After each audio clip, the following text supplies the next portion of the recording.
নিজেকে চিনব কি করে? যদি বায়োডেটাটা আমার চেনা না হলো, তাহলে আমি কি করে নিজেকে চিনব? আমি কে তাহলে? ঠাকুর আরও বলছেন, আমি কে ভালো রূপ বিচার করলে দেখতে পাওয়া যায় আমি বলে কোনো জিনিস নেই। হাত, পা, রক্ত, মাংস ইত্যাদি এর কোনটা আমি? হ্যাঁ, যেমন পেঁয়াজের খোসা ছাড়াতে ছাড়াতে কেবল খোসাই বেরোয়, সার কিছু থাকে না, সেই রূপ বিচার করলে আমি বলে কিছু পাই নেই। এবার দেখুন, উনি মেথডটা বলে দিচ্ছেন। মেথডটা কি? বিচার, এনকোয়ারি। বিচার মানে enquiry. Enquiry into what? Enquiry into আমি কে, হু অ্যাম আই। কোথায় বিচারটা করব?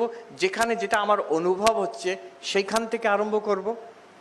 বেদান্ততে এই বিচারের উপায়, এগুলোকে বলে প্রক্রিয়া, অনেক জায়গায় বলা আছে। যেমন আমার একটা ফেভারিট হচ্ছে দৃগ্দৃশ্য বিবেক। আরেকটি উপায় আছে, তৈত্তিরীয় উপনিষদে বলা আছে পঞ্চকোষ বিবেক।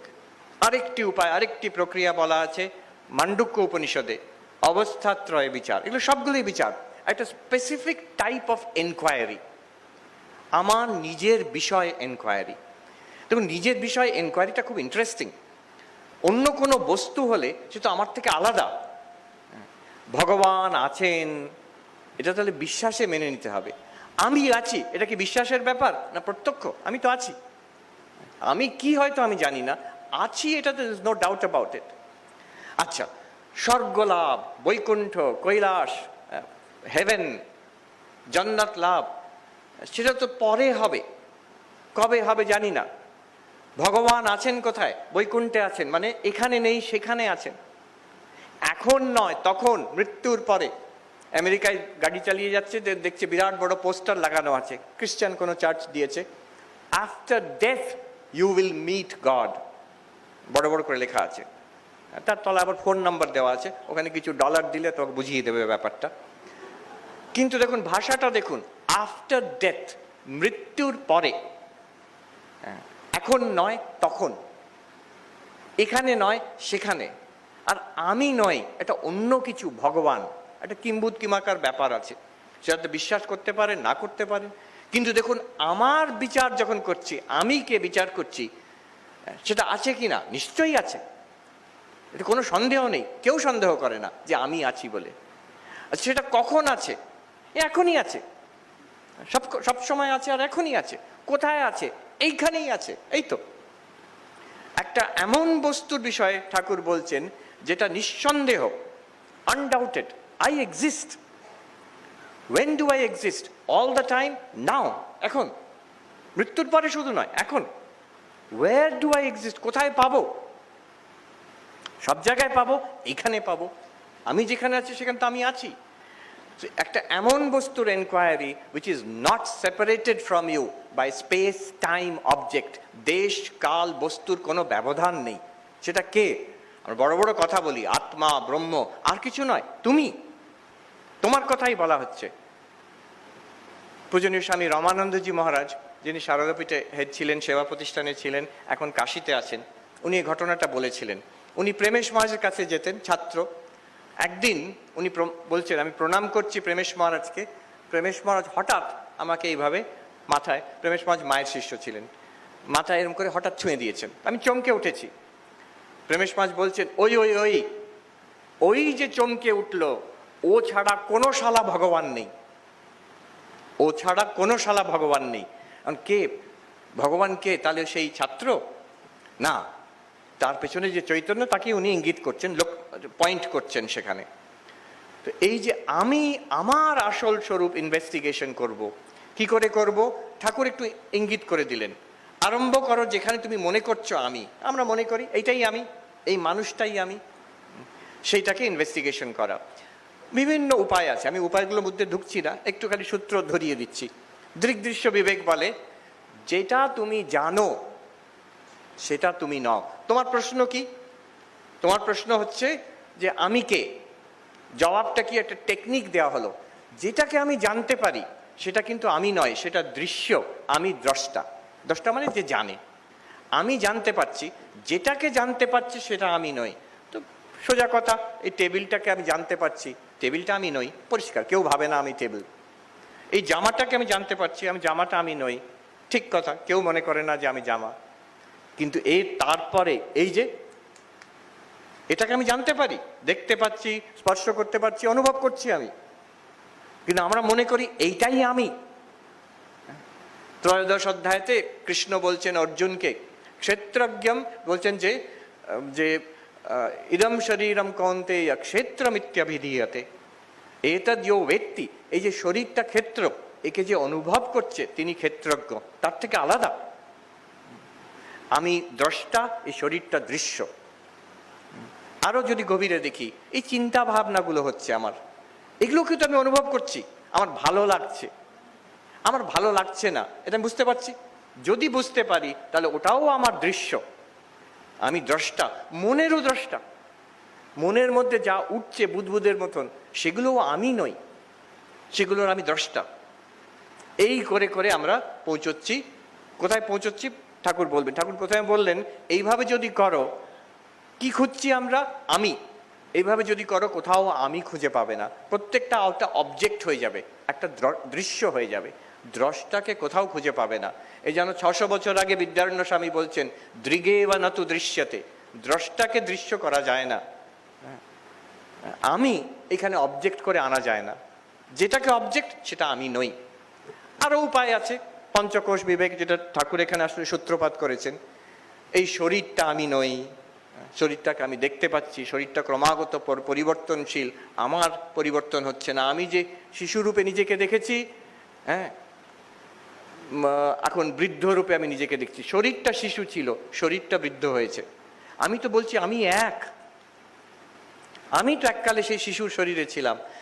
আমি একদম এটা সেই বাচস্পতি মিশ্রর কথা বললাম, 1000 বছর আগে তিনি লিখছেন, তার ভাষার অনুবাদ করছি আমি। কি সুন্দরভাবে লিখছেন, আমি অনুভব করছি আমি যে আমি ছোট ছেলে আমার ঠাকুরদার কোলে বসে খেলতাম, আজকে আমার নাতি আমার কোলে বসে খেলছে। আমি কিন্তু সেই এক, সেই শিশুটাও আমি ছিলাম, এই বৃদ্ধ শরীরও আমি এক। এই পরিবর্তনশীল শরীর, আমি অপরিবর্তনশীল, তাহলে আমি কি করে এক হতে পারে? যেটা চেঞ্জিং অ্যান্ড আনচেঞ্জিং কখনো এক হতে পারে না, দ্রষ্টার দৃশ্য কখনো এক হতে পারে না। আরো গভীরে যাই, শ্বাস প্রশ্বাস চলছে, প্রাণ, তাহলে আমি কি প্রাণ? শরীর নাই হই, আমি প্রাণ কি? সে একই টেকনিক। প্রাণ কি পাল্টায়? শ্বাস প্রশ্বাস চলছে, কখনো শক্তি আসছে, কখনো দুর্বলতা আসছে, হ্যাঁ, কখনো রোগ আসছে, কখনো হেলথ। প্রাণটাও আমি নই, প্রাণও একটা দৃশ্য, প্রাণও পরিবর্তনশীল, আমি অপরিবর্তনশীল দ্রষ্টা। তারপরে যাই মনের মধ্যে, মনও সেই পরিবর্তনশীল, মনও দৃশ্য, আমি অপরিবর্তনশীল দ্রষ্টা। বুদ্ধি, যে বুদ্ধি দিয়ে সব বোঝার চেষ্টা করছি, এটাও চেঞ্জিং, কখনো বুঝতে পারছে, কখনো বুঝতে পারছে না, আবার বলছে বুঝেছিলাম, ভুলে গিয়ে আবার গুলিয়ে গেছে। এটা কে বলছে? এটা বুদ্ধি। তাহলে বুদ্ধিটাও তো দৃশ্য, আমি বুদ্ধিরও দ্রষ্টা। এই যে পঞ্চকোষের দ্রষ্টা, অন্নময় কোষ, প্রাণময় কোষ, মনোময় কোষ, বিজ্ঞানময় কোষ, আনন্দময় কোষের পঞ্চকোষের দ্রষ্টা এই পঞ্চকোষের মধ্যে নয়। আমরা নিজেকে কি মনে করি? এই পঞ্চকোষ মনে করি। আর এখানে ঠাকুর বলছেন এইগুলো তুমি নও, এর মধ্যে কোথাও তুমি আসল আমিকে খুঁজে পাবে না। অবস্থাত্রয় বিচার করলে আমি জেগে আছি, এই আমার জগৎ, আমি জাগ্রত, এই হচ্ছে জাগ্রত অবস্থায় আমার জগৎ। স্বপ্নতে চলে গেলাম, এই সব হাওয়া হয়ে গেল, শরীরটাও আমি কোনো অনুভব করতে পারছি না, তখন একটা স্বপ্নের জগৎ। গভীর নিদ্রায় চলে গেলাম, কোনো কিছু অনুভব নেই, বাইরের কিছু, নিজের বিষয়েও কোনো অনুভব হচ্ছে না। এই তিনটে আসে আর যায়, এই তিনটেরই দ্রষ্টা আমি। এই তিনটের মধ্যে কোনোটাও আমি নই, সবকিছুর দ্রষ্টা আমি। এই যে বিচার, এটা ইন্টেলেকচুয়াল নয়।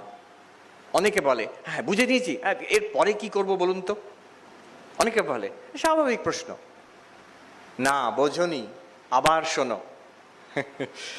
যদি বুঝে নিই তাহলে ডাইরেক্টলি একটা রিয়েলাইজেশন হবে। কেন হবে?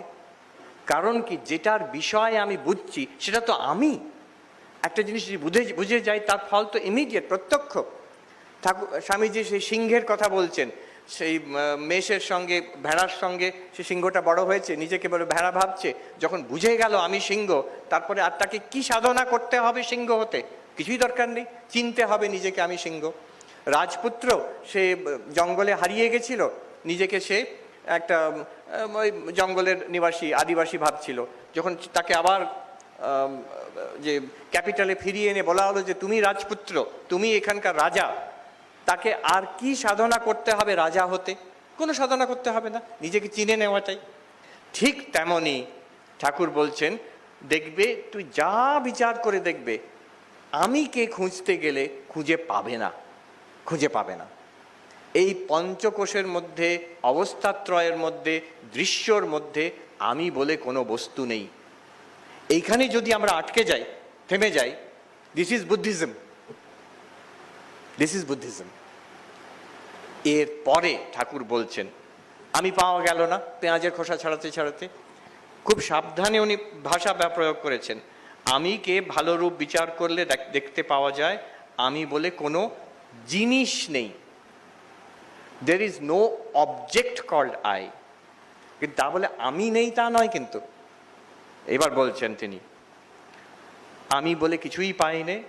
তারপরে বলছেন, শেষে যা থাকে তাই আত্মা, ড্যাশ দিয়ে বলা হচ্ছে চৈতন্য, কনসিয়াসনেস, চৈতন্য।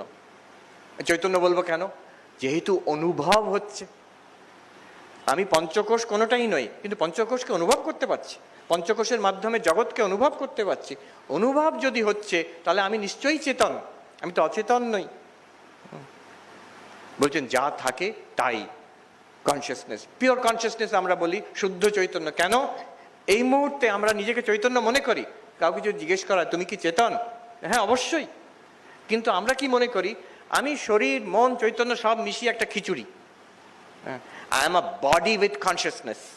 আমি কখনো সেটা মনে করি না, যেটা ঠাকুর বলতে চাইছেন, your consciousness with a body.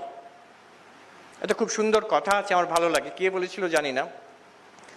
We think we are human beings in search of spiritual experience. The truth is, we are spiritual beings having a human experience. একটা বিরাট একে বলে প্যারাডাইম শিফট। আমি নিজের বিষয়ে কনসেপশনটা একদম পাল্টে নিচ্ছি। এই পাল্টে নেওয়ার মানেটা হচ্ছে আধ্যাত্মিকতা, এইটাই হচ্ছে জ্ঞান।